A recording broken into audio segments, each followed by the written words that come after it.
may nagpapahabol na ayusin natin to, dalawang ceiling fan saka isang heater. Tignan natin kung anong naging diferensya. Ang nangyari daw dito, yung ano nila, yung kinakasama nila sa bahay, sa yung nag-install ng kanyang switch. Yan. Sa yung nag-install ng switch, nagkamali sa ng install ng switch, pumutok daw, kaya binigay sa atin na papaayos. Yan, tignan natin.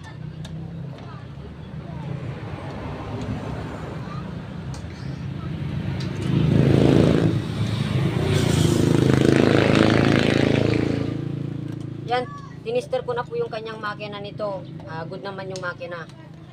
Titignan ko lang yung rewinding niya kung sunog. Kasi mayroon din yung iba na umaandar yung tumitister yung winding pero sunog na pala yung kanyang winding.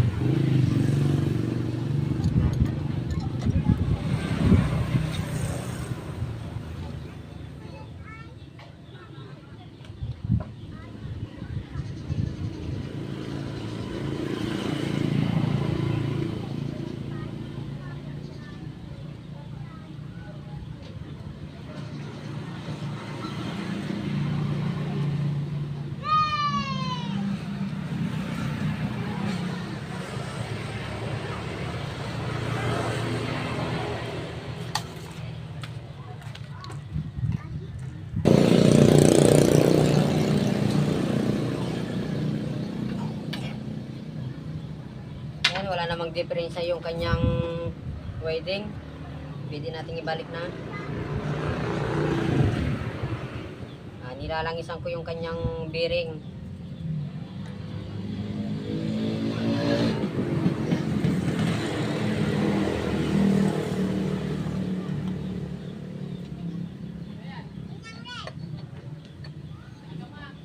Baga to bagoong, pauli-uli kang baga.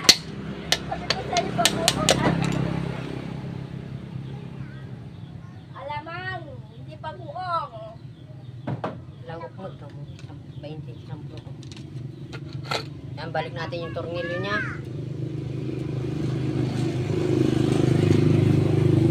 Yan, nakaupo tayo ngayon dito dahil mas mabilis ako kapag ganito kung nakapisto. Pag nasa lamisa ako, medyo mabagal ako magtrabaho.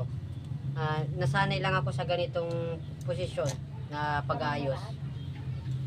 Kaya sa mga nakakakita, ba't wala kang lamisa, sinasabi niya. Hindi po, may lamisa po ko pero gabi na rin po kasi at saka mas mabilis akong mag-ayos ng ganito.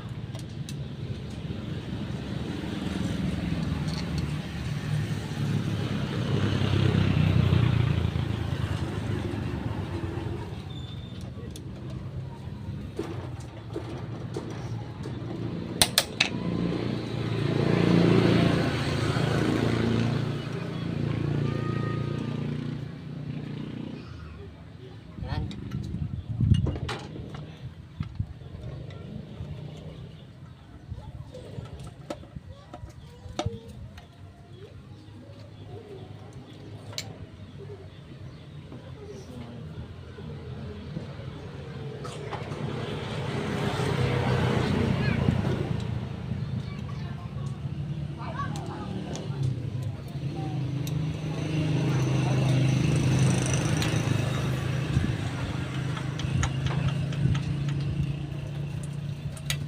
Yan mga katropa.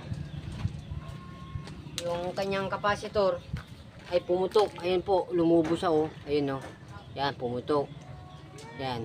Ngayon, dahil good naman yung kanyang winding, saka yung kanyang common, saka running starting ay tumitister po siya. Yan po, tignan nyo.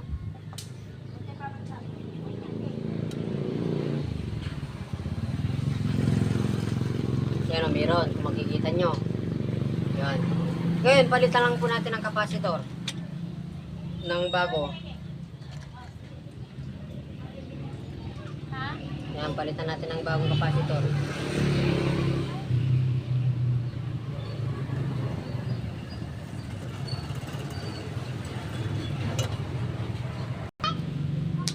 Yan, palitan natin. Yan, pinalitan na natin. Tara, try natin kung under siya. Yan.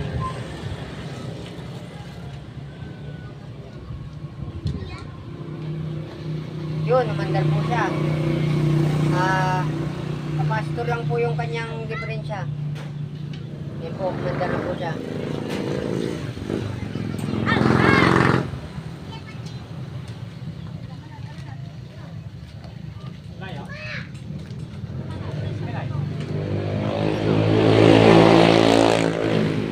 Kapasitor lang po ang diferensya nito. Tara, ibalik na natin. Para magawa pa natin yung isang ceiling fan sa